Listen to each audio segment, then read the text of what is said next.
Hey guys. Um, hey Pam. So sorry that I see people showed up here at 2 for the regular time and I was not here. I hate to get started like that on so early in this new series that I'm doing, which is the Daily in the News. It's supposed to be 2 p.m. Eastern time. But I knew last night when I noticed it was like, I don't know, but when I got off my live, it was like 5:30 or something crazy. I'm like, oh no, I'm not going to make it on time to my afternoon live. So, and tomorrow, this live is going to, I have a meeting tomorrow, just basically call it a meeting tomorrow at 2 p.m. So the time tomorrow is going to be different, but anyways. And Pam, I did see a notification about an email from you. Let me see.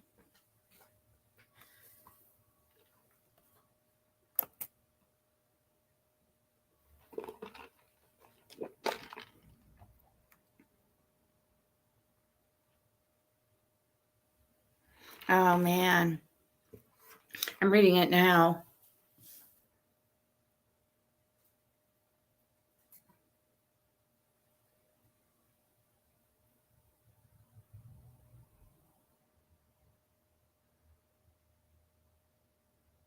I'll finish reading that. Man, I'm so sorry to hear that, Pam. I've read the first half of your email, and that sounds very horrible. I can't even imagine. Can't. Okay, so today in the news, I have pulled up some stories here. The first one I want to see is because I've done some readings on this lady, and I've been curious.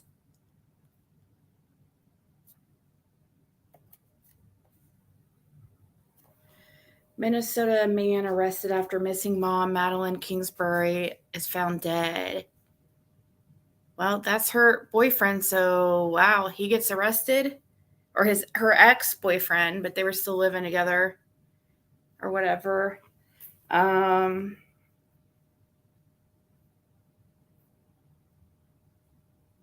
up my chat so I can see what you guys are saying while I'm on another screen. Hey, Sheba. So it looks like somebody's been arrested and she's found dead. This was 2 days ago. I can't believe I didn't know this until now. Winona, Minnesota. Police on Thursday announced the arrest of a 29-year-old man after missing woman's remains were found near the side of a highway. Oh my gosh. According to the Winona Police Department on Wednesday, June 7th, a Fillmore County Sheriff's Office deputy was using information generated during Madeline Kingsbury's investigation and located apparent human remains in some brush off Highway 43 in Mabel. Following the discovery, law enforcement officials arrested Kingsbury's ex, Adam Fravel, in connection with her disappearance and death. Kingsbury's cause and manner of death were not revealed. Winona police confirmed in a news conference Thursday that the remains were positively identified as Kingsbury's. Police Chief Tom Williams said Kingsbury's body was found off a low-maintenance public roadway and was not property owned by the Fravel family or her relatives. So, low-maintenance public highway. Williams confirmed investigators previously searched the area, but her body was covered and concealed in such a manner that she was not visible.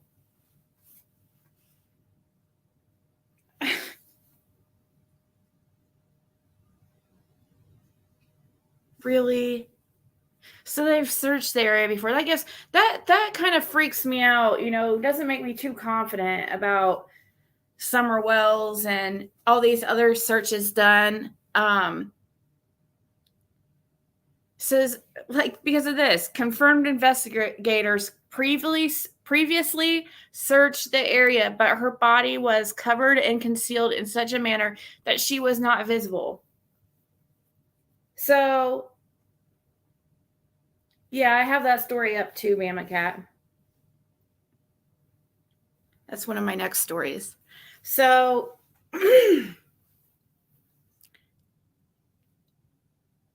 wow. See, people think that, they've searched everywhere for Summer, no way that she could be missed. Well, I mean, if they're just looking and not even moving brush around or anything, it seems like that's what they did here.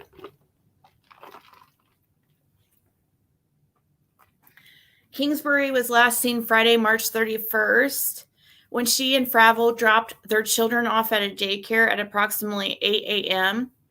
Williams said Kingsbury was home by 8:15 a.m. Her coworkers, however, became concerned when she failed to show up for work that day, which was very unlike her. Fravel told police he took Kingsbury's minivan and left at 10 a.m., and when he returned home, she was gone. Police found her wallet and phone at her house. Williams said at a April 5th news conference, "We believe Maddie's disappearance is involuntary, suspicious, and we are all concerned for her safety." Winona County jail records show Fravel was booked on a charge of second-degree murder.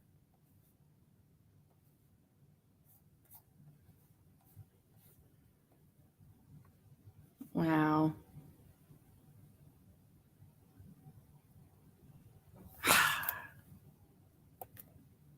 It's insane. Okay, we could go next. We'll go to Unabomber now.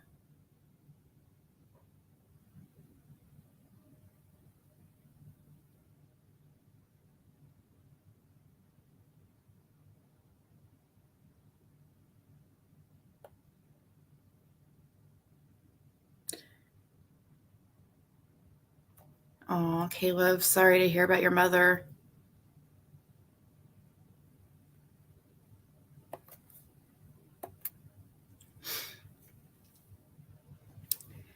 So, Unabomber Ted Szynski, I didn't realize he was that old. Szynski, 81, was found dead in prison cell. Ted Szynski, also known as the Unabomber, was found dead in his prison cell at the age of 81, according to a Federal Bureau of Prison spokesperson. MSNBC national security analyst Clint Watts talked about how Szynski's conviction and sentencing for a series of nationwide bombings that killed 3 people was an early instance of investigating domestic terrorism in the United States.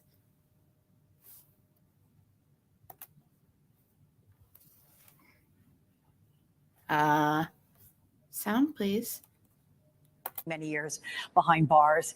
On reflection, what do you think? Yeah, it's pretty interesting end of what was really the start of the terrorism era in many ways. If you remember back, he was sending mail bombs, I think as late as the 1970s, going well into the 1990s. If I remember correctly, it was convicted in the mid 1990s and was seen as one of the most hottest really in prison for many decades. And it was during the era when we were worried about domestic terrorism. Remember in the 1990s before 9/11, we were talking about Eric Rudolph. We were talking about Ted Kaczynski. We were talking about Timothy McVeigh. Those were the big terrorist attacks of the 1990s. They were domestic in origin. And his case was probably the most complex. He sent a series of bombs. It took him a long time. The FBI, the massive investigation spanning many different states and jurisdictions. And really what was the thing that brought Kaczynski down was they actually allowed the media to print his manifesto. And that is what broke the case open, because his brother, Kaczynski's brother, was the one that read the manifesto and recognized the writing. So it was a remarkable investigative step. They didn't want the manifesto out there because it might inspire others, but at the same point, it was a clue that if you can open it up to a crowd, this would have been a very early sort of version of crowdsourcing. If you can open it up into a crowd, you can get lots of tips and leads, and that's exactly what happened with that method. Given the time when this happened, I mean, as you say, it was sort of prescient to things that happen in a more. See, I'm wondering, like, when do they decide they're gonna release something like that in hopes of like crowdfunding, basically like crowdfunding, gathering evidence or whatever for trying to, putting out a little piece of somebody's like writing or something like that. When do they decide they're going to do that? Like, why don't they have anything on summer they can release and try to get people talking? If you have time to lean, you have time to clean. Yeah. Hey, I plead the fifth.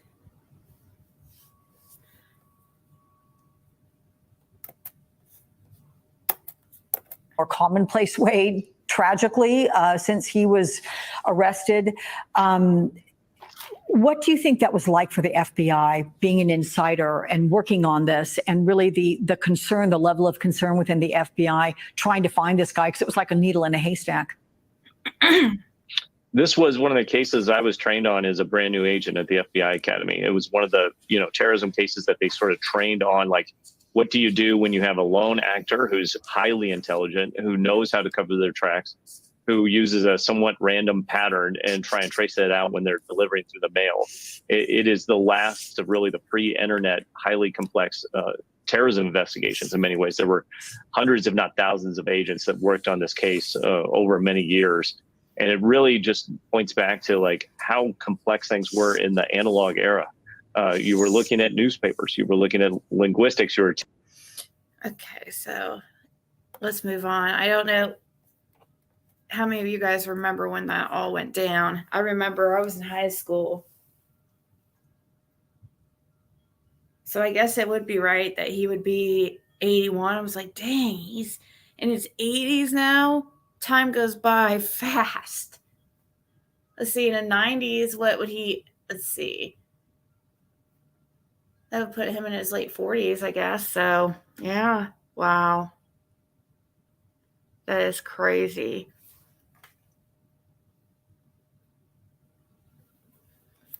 Let's go to this alien story that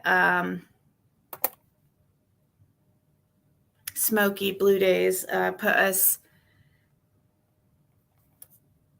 brought awareness to me about, because I had not heard of it until yesterday when she brought it to my attention.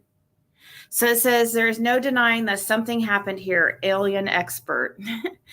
Tom Reed and UFO expert Mike Barr analyzed the reported possible UFO sighting in Las Vegas on Jesse Watters primetime. Waters. It's 2 T's, so it's Watters. Anyways, isn't AB going to do some kind of story on this? That's his thing. That's right up his alley. Aliens. He's into that shit. So how dare him say anything about my tarot skills? Oh gosh. Anyways, I heard he was live about me the other day. Something about tarot. I'm like, whatever. This is right up AB's alley here. But this is interesting. Let's see here. What are they talking about? Last night, we brought you a story out of Vegas that made us even more curious. When responding to a 911 call in late April, police body cam footage picked up this strange object falling from the sky. Neither cops or eyewitnesses had any idea what the little green flashing triangle was. But it's not just what people saw, it's also what they heard. Listen to this audio picked up by a witness. It says this came from a neighborhood Ring doorbell cam.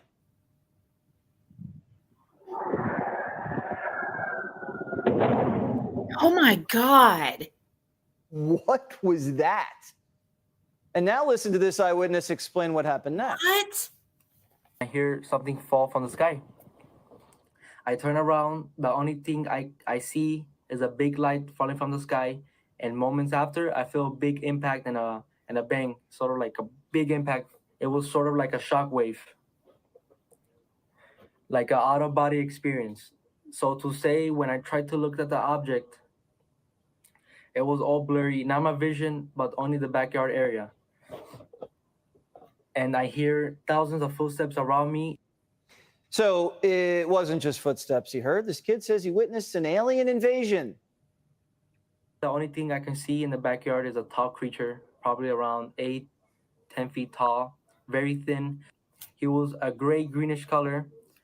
And when I looked at it in the eyes, my body just froze. He has a weird looking feet and a big face and eyes, and you can see a big mouth. And I could hear his loud, deep breathing, and I could see his stomach moving. Oh my God. He would just stare at me. Seconds later, I could start moving again. Did aliens touch down in Vegas? Or are we getting punked? Now, this incident is fresh off the heels of what we reported last night. Several whistleblowers have contacted Michael Schellenberger, saying that the U.S. government's in possession of 12 alien spacecrafts. 12. Alien incidents have been reported for decades. My next guest, Tom Reed, says he encountered a UFO in the Berkshire Mountains. Let's listen to that impact. You saw a police cam on it? Oh, yeah, when the police was like...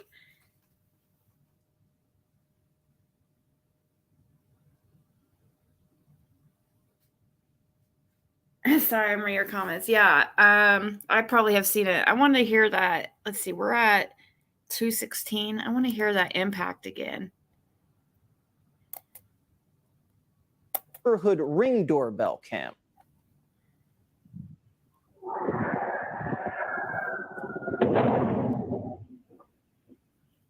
What was that? And now listen to this eyewitness explain what happened next. Hold on, we're gonna... I hear something. Doorbell cam.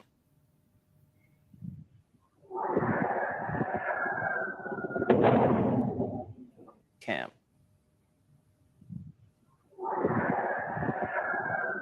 What the hell, dude? That is so creepy. Cam. I see a flash like on the car's Cam. hood.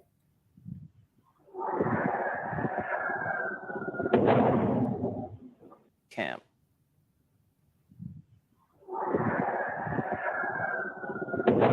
That is so creepy, guys. Yeah, the police guy was saying that he saw it too. Oh my gosh. Seriously, creep is 9. It's called the Reed incident, and it's the first UFO incident archived to be historically true. Joining me now is Tom Reed, alongside former aerospace engineer and author Mike Barra. All right, before we get to your story, I want to just ask Mike, tell us your interpretation of this Las Vegas incident. Well, it's pretty interesting. That green light strikes me as what they call a bolide or a meteor that is, like a shooting star that's very low. And these things, they can airburst, they can explode. So that would account for the sound. If it hit the ground, and there are some people that say the ground actually shook, then what makes me curious is why hasn't anybody gone out to the site? Why haven't any even geologists gone out there and retrieved pieces of the thing? Because there will be pieces left. And then the other videos that have been shown of what happened in the backyard, I don't know if we're going to get to that, but that is a little bit creepy. So to me, I think this is probably a meteor, but did something else happen? And it might not be because of just all the other weirdness around it. So, general response. okay, and then Tom, so then how would you explain the 10-foot tall green guy that was breathing with big feet and a flat head? Well, I don't know if we have enough information to really make a call on that, but we have a genuine response from the individuals involved. We got the officer's body cam footage. Yeah. That also verified a lot. We've got the 911 operators who also seemed to be very in tune with what was happening. It wasn't dismissed. And so when you you couple this with the footage you're showing right now, I don't think you can deny that something took place, something happened. Were there any similarities between this and what you encountered in '69? Well, we did see a sphere, a white light similar to that. Well, there was 3 objects. There was also what I refer to as a disc-shaped object, which looked like a turtle shell, and that hovered quietly.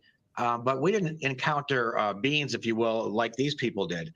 we were kind of in awe and kind of fixated or frozen, if you will, onto the object we saw, which I believe from what I saw earlier, they felt the same way. They were kind of frozen too, and just kind of captivated or stared at the being, if you will. So there are some similarities. I think that the behavior was very similar to how we felt, if that helps. And Mike, you're now here. Wow. I don't know what incident this guy was involved in 69, but man, let's see, if he was in 69, he looks, I guess like he's got to be then in his 60s. He looks good for his age. His glasses are kind of odd looking, but okay. I know. So the guy has a good point about why doesn't anybody go out and get any pieces of this aircraft? That from what the family were saying, it was like it all disappeared. Like it impacted it and then just kind of dissolved into thin air or something.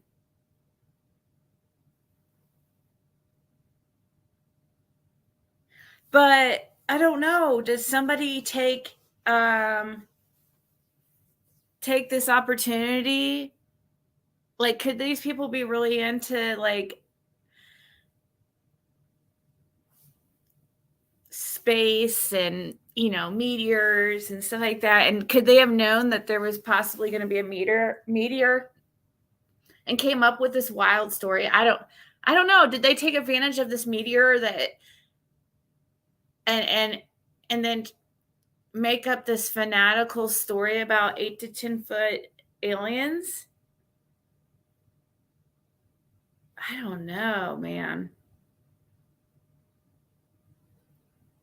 I don't know what to believe. It's like it's several family members who are saying this. Hearing people coming forward, our journalist friend, Mike, who says 12 alien spacecraft U.S. government's in possession of. What kind of development is this? It could be very important, but the thing is that we've heard these stories for a long time. I mean, all the way back to the Cape Girardeau crash in 1942, and of course Roswell and these other incidents. So I think the bigger question is not so much do they have these craft and do they have these captives or these bodies. The question is, what have you been doing with them for 75 years? What have you been doing with them for 85 years? Yeah. And I mean, some of these videos you're showing right now that we're seeing here on the screen, these could be developments, our own secret space program stuff that we're developing. And I really do think that, if we've had this technology for a long time, we've probably learned an awful lot about it. And I suspect this is going to continue to accelerate. We're going to continue to have more incidents. We're going to have more visitations. And, I just think things are going to get really weird and stay really weird for quite a while. Things are definitely going to stay weird with everything going on. I like how you guys both have healthy skepticism, but are also very cynical about the U.S. government. That's the perfect posture for this type of activity. Guys, have a great weekend. Thank you very much, and stay safe out there. Very interesting. Very interesting. Your chat keeps crashing.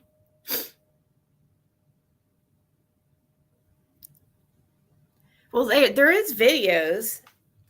There is a video and there's this ring footage and stuff, but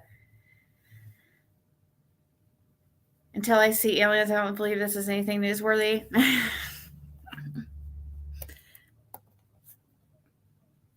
Let's see here. Which story is going to be next? Iowa Boy Scouts leader allegedly sexually abused underage troop members for years. This was released yesterday. Oh my gosh. James Hughes. And he looks like a nice freaking old man. What the hell, dude?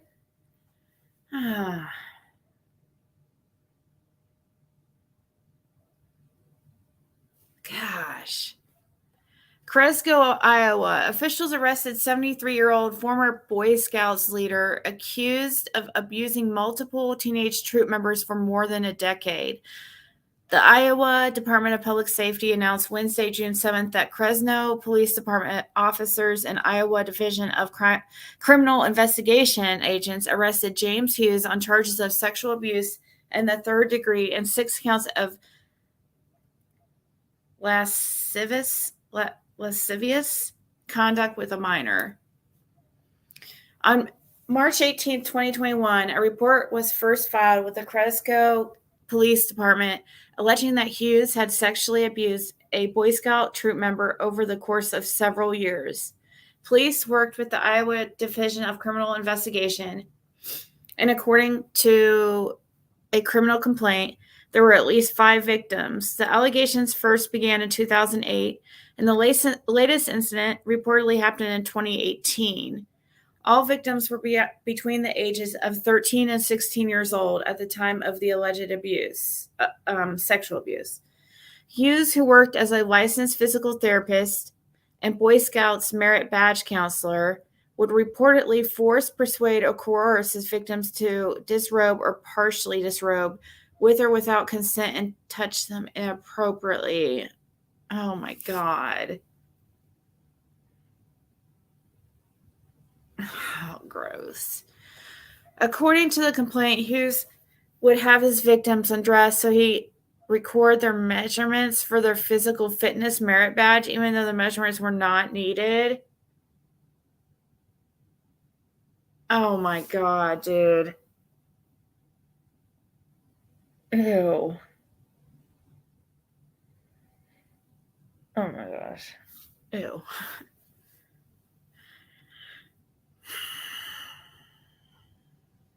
In one incident in 2008, he allegedly spoke to a victim about masturbation and would demonstrate on the teenage troop member.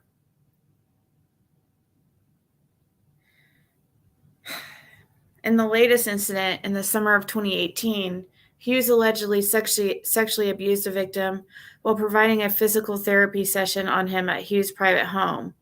According to the complaint, investigators also recovered images of young men and boys engaged in sexual activity with each other on Hughes' phone. The Iowa Department of Public Safety said Hughes was booked into the Howard County Jail on a $46,000 bond. Oh my gosh. That's so... He just looks like a normal guy.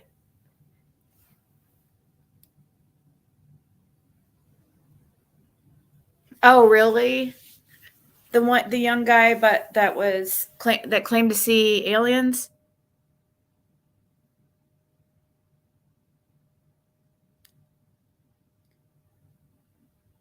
What did the body language experts say? Did they think that he was full of shit?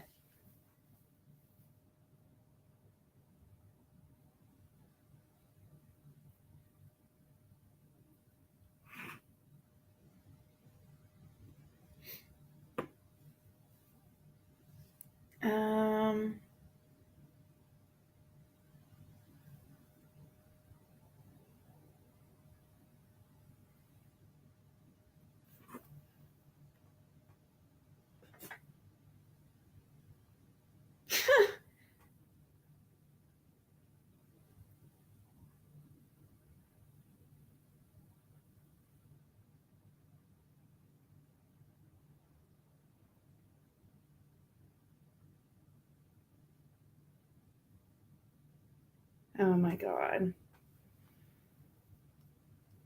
Sorry, I just got a text.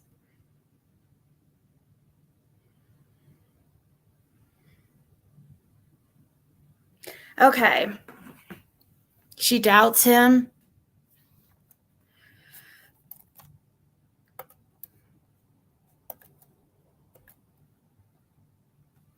Pennsylvania man accused of fatally strangling his mother-in-law and wrapping her head with duct tape.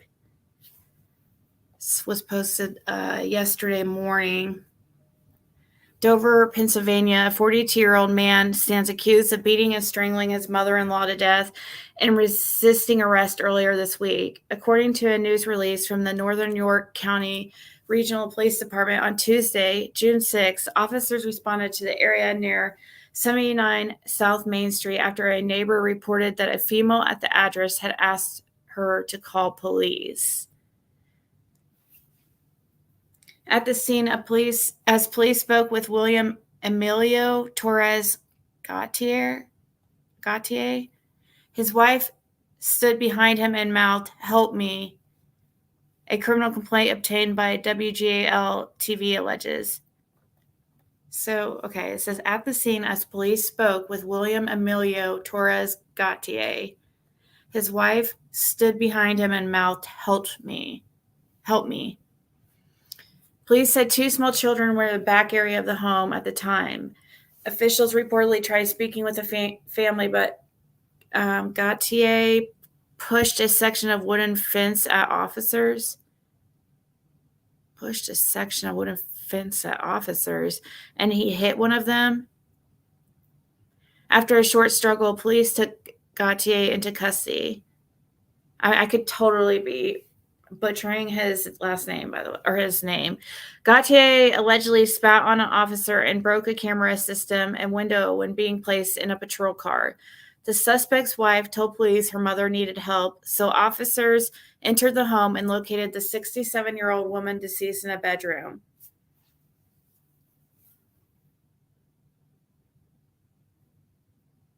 Wow. Please, her mother needed help. WGAL reports that her body was found under a pile of clothes with her head and face wrapped with duct tape.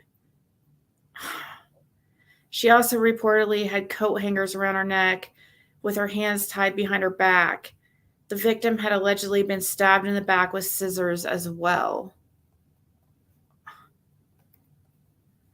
According to a report from the York County Coroner's Office, officials identified the victim as Lourdes Ramos Baez and determined she died due to blunt force head and neck injuries with strangulation. Police interviewed the victim's wife, and she reportedly said Gautier was acting ballistic that morning, yelling and kicking in her mother's door. The suspect's wife allegedly brought her children outside to wait for the commotion to end, and she could still hear yelling. According to WGAL, the suspect's wife told police her husband has told her he was planning to kill her mother and steal her money. Gautier was booked into the York County Jail on charges of criminal homicide, aggravated assault on law enforcement officers, terroristic threats, abuse of a corpse, resisting arrest, and criminal mischief. Man, guy sounds like a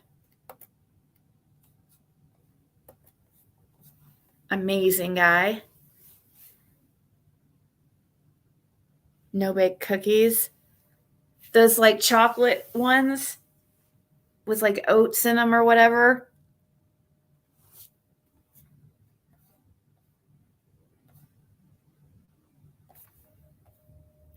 Yeah, I know. Pretty sad and disgusting.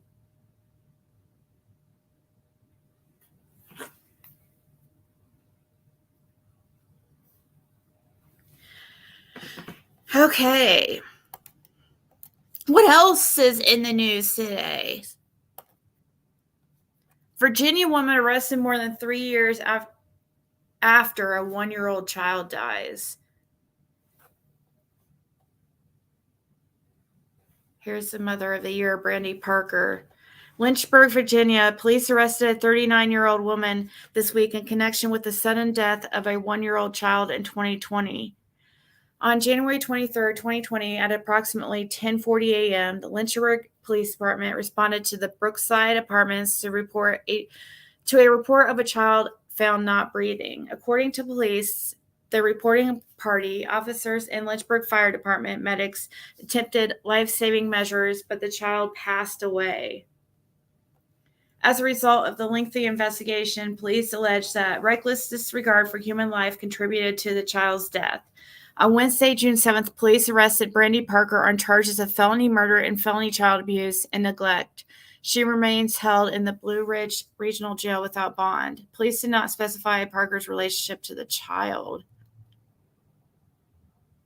What the heck? They didn't give it any information here.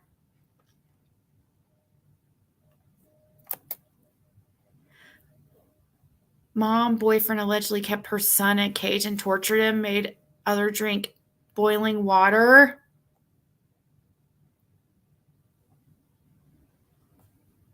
Oh, it must be the last name.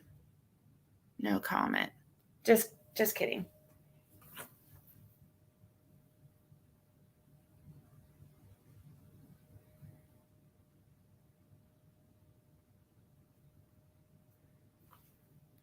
I lost your guys'. I lost the chat. Dang it. Okay. Says law enforcement officers located and arrested 28. She looks like 38. Located and arrested a 28-year-old woman for her alleged role in the abuse and torture of her young sons, including one who was bound and beaten with a mop. Volusia County Sheriff's Office deputies arrested Sean Stone May 9th on suspicion of aggravated child abuse after Stone's girlfriend, Taylor Schaefer, called to report he punched, kicked, and used a mop handle to beat her 5-year-old son. Stone now faces 23 more charges stemming from repeated acts of abuse and neglect.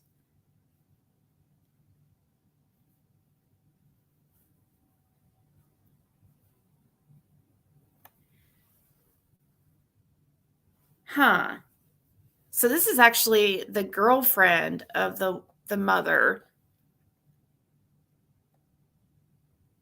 Because it says law enforcement officials located and arrested a 28-year-old woman for her alleged role in the abuse and torture of her young sons, including one who was bound and beaten with a mop.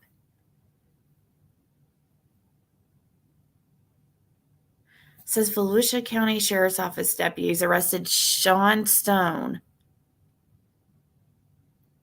Okay, Sean, so it's a guy. I don't know why I was saying it was two girls.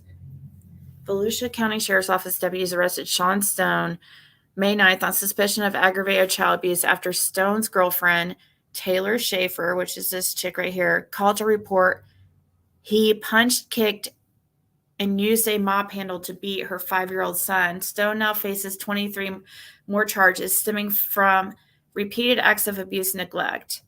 In a June 3rd statement, the Volusia County Sheriff's Office announced 25 arrest charges against Schaefer. So that's the woman up here who they allege was aware of the abuse, witnessed it, and continually failed to intervene or report it.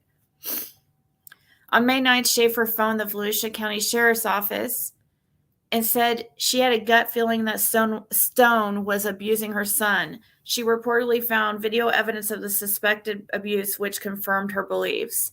However, investigators recovered video evidence showing Stone beating the 5-year-old boy while Schaefer was home, as well as several instances where he was visibly injured and limping in her presence, but received no care or medical attention. The statement says Schaefer allegedly used a mop to clean up the area where his son was beaten with the mop handle. According to the sheriff's office, in one incident, the boy's hands were tied behind his back from 6:43 p.m. to 2:02 p.m. the next day. On another occasion, Stone allegedly bound the boy's torso, feet, legs, and arms. Camera footage allegedly captured Stone yelling at and kicking the already visibly bruised and injured victim, with Schaefer also entering the picture and telling the victim to stand up straight. Oh my God. So once again, that says camera footage allegedly captured Stone. So this guy right here yelling at and kicking the already visibly bruised and injured victim, with Schaefer, so with the boy's mother, also entering the picture and telling the victim to stand up straight. Medical officials discovered 46 injuries on the boy's body, which did not include the fractured skull and other internal injuries he suffered. I think that was supposed to say skull. Skull? You guys always make fun of me how I say that word. Investigators learned Stone and Schaefer allegedly kept the 5-year-old inside a dog cage and deprived him of food as punishment. A second child was reportedly A second child reportedly was forced to drink boiling water, sprayed with boiling water, and beaten with several household objects, while a third was not receiving the proper nutrition or care for a series of medical conditions. Those 2 children reportedly witnessed the 5-year-old's abuse. The Volusia County Sheriff's Office says Stone and Schaefer's charges include aggravated child abuse, false imprisonment, child neglect, and evidence to witness tampering, and more. Oh my gosh. Arizona mom boyfriend accused of killing her 2-year-old son and claiming it was a dog attack. California parents convicted of killing 4-year-old adopted son, and their son 3 is still missing. Yeah, this is Orson, right? Let me see here. Go back to talk to you guys.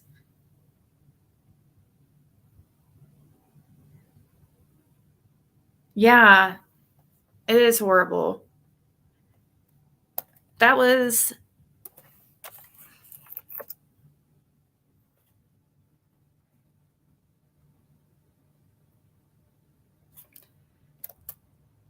Let's see.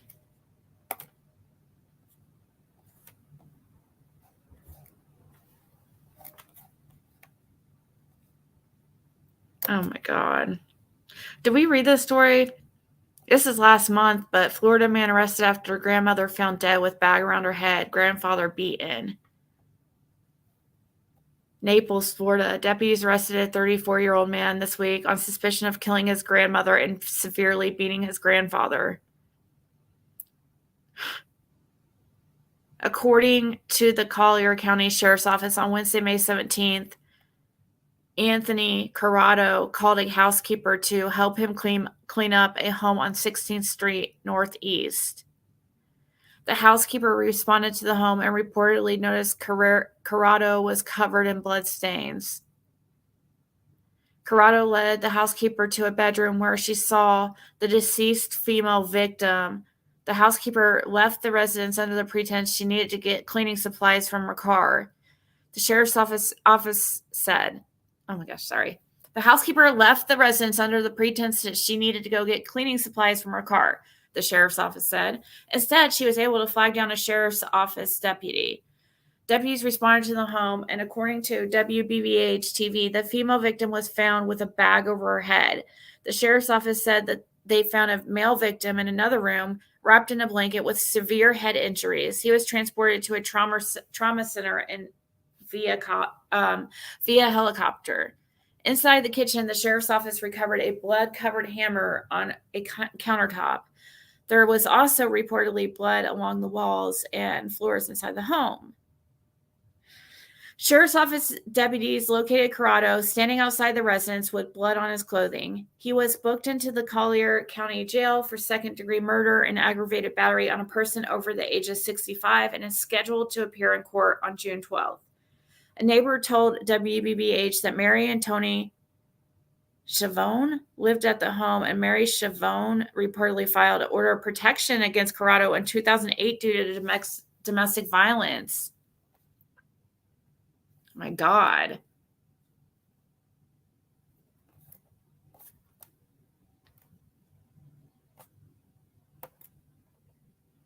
Frankfort, Indiana. This is kind of a long time ago. April 20th. But didn't hear about this.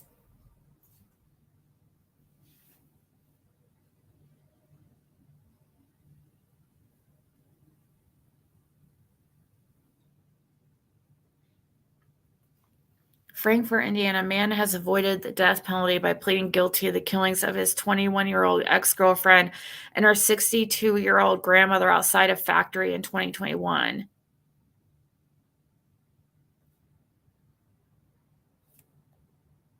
The Clinton County Prosecutor's Office announced April 18th that Gary Farrell pleaded guilty to 2 counts of murder, saying Farrell raised the defense of intellectual disability to avoid the death penalty.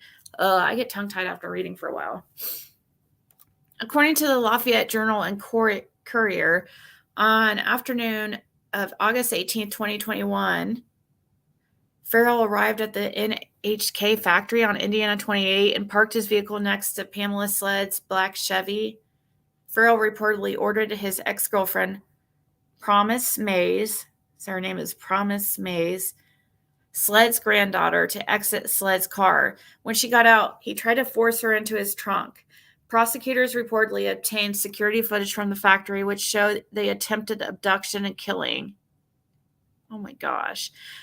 After pulling Mays towards his trunk, Farrell reportedly brandished a semi-automatic handgun and threatened her. According to the Lafayette Journal and Courier, Sled got out of their car and attempted to speak with Farrell, but he aimed the firearm at her. As Sled attempted to flee, Farrell shot her 3 times. Mays reportedly refused to comply with Farrell's demands to enter his trunk and instead hid behind his car. Prosecutors claim that Farrell proceeded to shoot Mays, then ran over her while leaving the parking lot.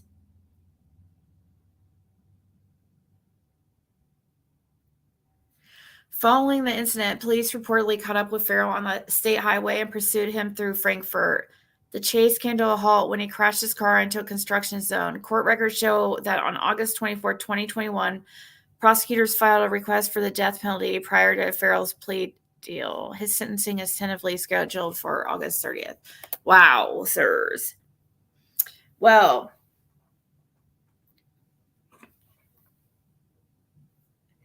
very interesting people we've but guys, thanks for being here today. And I believe I definitely, yesterday I didn't come back. I did go back on my backup channel, but I forget exactly what, something happened where I was not able to come back until like late, and it was just on my backup channel. So, I have been, like I said, I have been talking to Fred and the tree trimmer guy. I'm trying to get a little bit more information. And tomorrow I don't know. Tomorrow, I don't know how much I'm going to be able to go live tomorrow, Monday. I'm going to try to do this segment, or just come live for an hour and at least. But not very many. Let's see. Who is live right now? I didn't even look to see who is live or what was going on.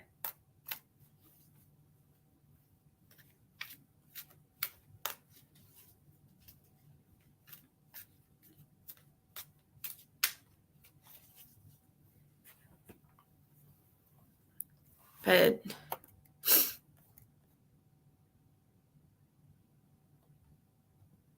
these people, there's always something about the eyes of these people.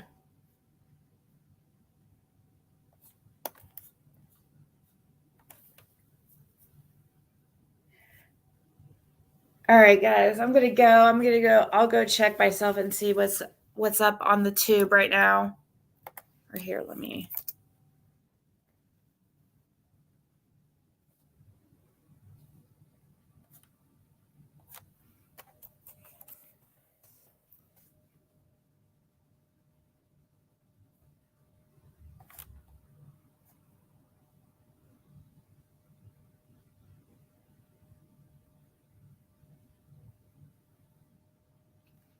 Okay, nobody's. All right, guys, I'll talk to you later. All right, we'll see. I'll come back later. All right. So I hope everybody has a good rest of your Saturday, and we will talk soon. Ta-ta.